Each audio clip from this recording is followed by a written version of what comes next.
Hii ni Maisha Kamili, tutakufungulia Biblia uyaone maisha. Rafiki mfuatiliaji wa kipindi chetu hiki kizuri, tunakukaribisha katika somo la siku ya leo, ambapo tuna somo zuri linalosema maombi yanapoonekana kutojibiwa. Kuna muda unaweza kaomba alafu unaona mbona sipati majibu ya maombi yangu. Sasa ndio leo tunakuja kuangalia. Karibu sana tupate kuomba. Amen. Mungu wetu na Baba yetu mtakatifu, jina lako litukuzwe. Amen. Tunakushukuru kwa namna unavyoendelea kutufunulia haya masomo na namna unavyoendelea kutusaidia. Mungu wetu, msaada huu apatikane hadi kwa huyu anayetufuatilia. Usimwache Baba yetu. Kaa nasi tunapoanza masomo haya leo hadi mwisho, katika jina la Yesu Kristo. Amina. Amina. Unaombaje wakati maombi yanaonekana hayajibiwi? Biblia inasema ombeni nanyi mtapewa. Lakini mbona sipewi? Sijibiwi. Haya, tumetiwa moyo kabisa na fungu la kukariri la wiki hii. Enyi watu, mtumainini siku zote huyo Bwana. Ifunueni mioyo yenu mbele zake. Mungu ndiye kimbilio letu, Zaburi 62 mstari wa 8. Lakini nimekimbilia amna kitu. Nadhani wakati wa kujitathmini. Jana tulikuwa na Elia hapa. Aliomba, Mungu alichokuwa na tamani ni matengenezo. Alikuwa anahitaji watu watulie kwa Mungu. Lakini sasa akaona kama hajajibiwa, kwa sababu badala ya mfalme na nyumba yake mama Jezebeli yule wasalimu amri kwa Mungu, ndio analeta vitisho tena. Akasema mimi sio bora kuliko baba zangu, niue. Aliona kama Mungu hajamjibu, kama kazi ile ya matengenezo, miujiza yote ile ni ya bure.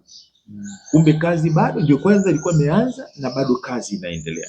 Sasa ulikuwa ni wakati wa kujitathmini alipokuwa pangoni. Zile siku 40 zote anatembea jangwani, ulikuwa ni wakati wa kujiuliza, hivi kweli Mungu anafanyaje? Sasa tutatembea katika vipengele muhimu vya kutusaidia tunapotafakari, tunapopitia vipindi ambavyo inaonekana kama Mungu hajibu. Moja, hivi nimetafuta mapenzi ya Mungu au mapenzi yangu? Maana Yesu alitufundisha katika kusali, akasema ombeni mapenzi yako yafanyaje? Yatimizwe.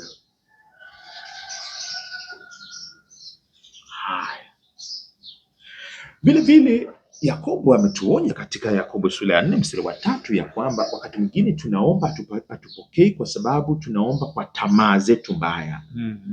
Hivi msukumo unaonipelekea niombe gari ni kwa ajili ya mtaani nao waseme na gari, au kwa ajili ya utume?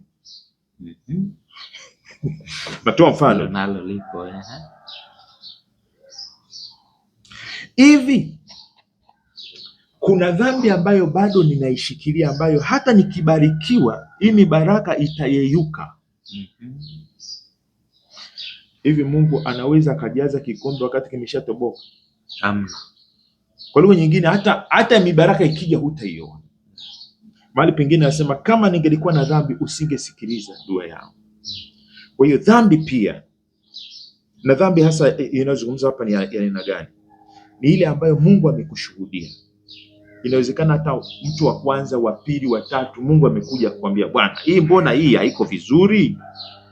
Ukawa unakaza shingo, lakini unataka mibaraka ya Mungu. Sasa Mungu anasema maombi ni kwa ajili ya ushirika, mahusiano ya ushirika. Sasa hutaki ushirika na mimi, lakini unataka vitu vyangu, utajibiwa kweli? Sasa ni wakati wa kutafakari hivyo vitu. Au Mungu kuna dhambi, au kuna vitu fulani nilivyoshikilia ambavyo vinanikosesha mibaraka yako? Chunguza moyo wangu uone. Haya, wa Petro wa kwanza sura ya 5 mstari wa 6 anatutaka tuchunguze hali ya mioyo yetu. Tunaomba kwa kiburi au unyenyekevu? Tunatafuta sifa yetu au sifa ya Mungu? Alafu kwani umeomba mara ngapi? Biblia katika Wathesalonike wa kwanza 5:17 mpaka 18 anasema ombeni bila kukoma. Huwezi kusema nimeomba mara 2 3 hizo zote. Amesema ombeni bila, bisheni nanyi mtafunguliwa. Hakusema hivyo kweli? Kwa hiyo je, nimevumilia vya kutosha au naenda na time? Hiyo watu siku hizi wanaenda kanisani na time. Mhubiri maliza haraka kwenye maombi dakika chache. Haya ni maombi ya halaiki. Kuna watoto hapa. Sawa, kuna nyakati kama hizo, lakini kuna wakati wa maombi. Kuna ibada maalumu za maombi. Haya, na nyumbani je, umeomba kwa kuvumilia, kwa kung'ang'ania kiasi gani? Haya, hivi kama una kinyongo moyoni, umeshindwa kusamehe, Mungu anaweza kukufungulia kutoka kwenye kifungo chako pia? Sio rahisi. Ndio tumeambiwa katika Marko 11:25-26, wasamehe wengine kadri unavyoachilia. Sasa unajiuliza, hivi sijapata au kuna watu ambao sijawasamehe wananizuilia baraka? Nikiwaachilia na mimi nitapata baraka, Mungu naye atanifungulia. Haya, lingine, lazima unyamaze. Wewe ni mtoto, yeye ni baba. Mungu ni baba, wewe ni mtoto. Mungu anaona zaidi kuliko unavyoona, ana picha pana kuliko wewe, yapo finyu ya macho machana. Kwa hiyo kuna kujisalimisha pia pale na kusema, Bwana, mimi nahesabia neema yako, najua inanitosha hata katika unyonge wangu. Haya ni mambo ya kutembea nayo, hasa katika nyakati ambapo inaonekana maombi kama vile hayajajibiwa. Unasema? Nimeelewa kwamba kuna vitu vinaweza vikazuia maombi yasijibiwe. Na hivi vitu lazima sisi kwa upande wetu tuhakikishe kwamba vimekaa sawa kwa neema ya Mungu. Kwa neema ya Mungu. Kwa mfano kama tunavyosema kwamba, je, una uvumilivu? Yaani unaenda, Mungu, mimi nahitaji hiki. Sasa Mungu ukienda naye unatakiwa uvumilie. Sasa unashindwa kuona, unaona kama hujajibiwa, kumbe Mungu anakupa muda kidogo, bado anakuchunguza. Kwa hiyo vitu kama hivyo tunatakiwa tembea kwenye vipengele. Rafiki yangu, nadhani tumekubaliana sisi kutembea katika vipengele hivi na pamoja na wewe, na tunachohitaji ni neema ya Mungu. Amen. Baba yetu wa mbinguni, inawezekana kabisa mwenzetu naye anakipitia msimu wa ukimya. Mbingu zimenyamaza, lakini alishapiga kelele, ameomba mpaka amechoka. Basi anapokumbukia haya tuliyojifunza, anapokumbukia, kamuonyeshe, kamfunulie, ili alipolegea akakaza, na mwisho wa siku thawabu akaipokee. Maana tunapokufunulia mioyo yetu, hakika wewe ni kimbilio, utatujaza sawa sawa na ukarimu wa pendo lako. Basi kwa imani hiyo tunaomba tulete tena na ututembeze katika masomo haya mpaka kesho tena, kwa jina la Yesu, amen. Amen.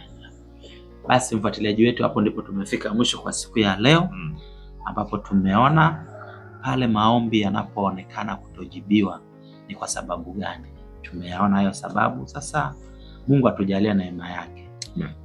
Tukutane siku ya kesho, ambapo tuna somo tena zuri linalosema Yesu anatufundisha jinsi ya kuomba.